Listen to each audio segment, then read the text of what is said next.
Friends, ഇന്ന് നമ്മൾ ഉണ്ടാക്കാൻ പോകുന്നത് ഇപ്പോൾ മുരിങ്ങയില ദോശയാണ്. അത് വളരെ ഈസി ആയിട്ട് നമുക്ക് ഉണ്ടാക്കാവുന്നതാണ്. സാധാരണ നമ്മൾ എടുത്ത് വെച്ചേക്കുന്ന ദോശയ്ക്കുള്ള മാവ് ഞാൻ കുറച്ച് എടുത്തിട്ടുണ്ട്. അതിന് ഇത്രയും മാവിന് ഇത്രയും മുരിങ്ങയില മതിയാവും. ചെറിയൊരു ബൗൾ മുരിങ്ങയില മതിയാവും. അതൊരു ശകലം നെയ്യ് ഞാൻ എടുത്തിട്ടുണ്ട്. ഇനി നമുക്ക് മുരിങ്ങയില ഈ മാവിനകത്തിട്ട് മിക്സ് ചെയ്യാം. മുരിങ്ങയില ഒത്തിരി കൂടിപ്പോകരുത്. ഒത്തിരി കൂടിപ്പോയാൽ നമുക്കത് ദോശയായിട്ട് പരത്തിയെടുക്കാൻ ഇച്ചിരി ബുദ്ധിമുട്ടാവും.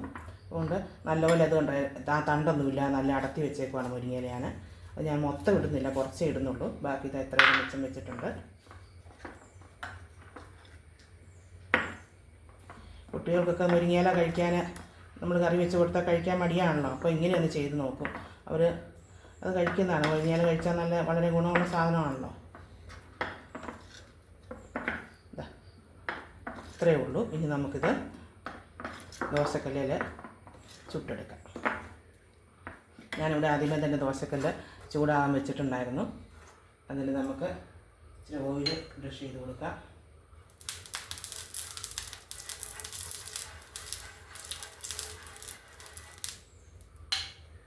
അതിന് ശേഷം ഇങ്ങനെ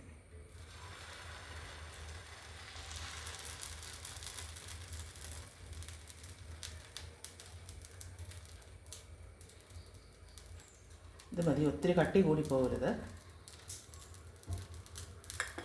അതിനുശേഷം അതിൻ്റെ മുകളിൽ ശകലം നെയ്യ് നമുക്ക് തൂക്കി കൊടുക്കാം. നെയ്യ് ആവശ്യമുള്ളവർ മാത്രം ചെയ്താൽ മതി, അല്ലെങ്കിൽ ഇച്ചിരി നല്ലെണ്ണ തൂക്കി കൊടുത്താലും മതി. ഇനി അത് ആവട്ടെ. ഇത് ഒരു വശമായിട്ട് നമുക്കൊന്ന് തിരിച്ചിട്ട് കൊടുക്കാം.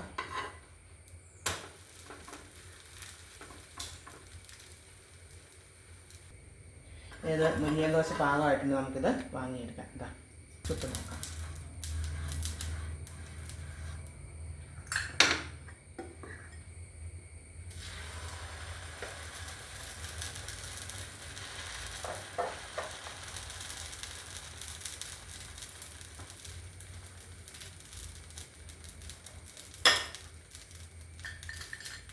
ഇച്ചിരി നെയ്യ് ഒഴിച്ച് കൊടുക്കാം. ഇതിൻ്റെ കൂട്ടത്തിൽ സാമ്പാറോ ചമ്മന്തിയൊക്കെ കൂട്ടി കഴിച്ചാൽ നല്ല ഹെൽത്തിയായ ഫുഡാണ്.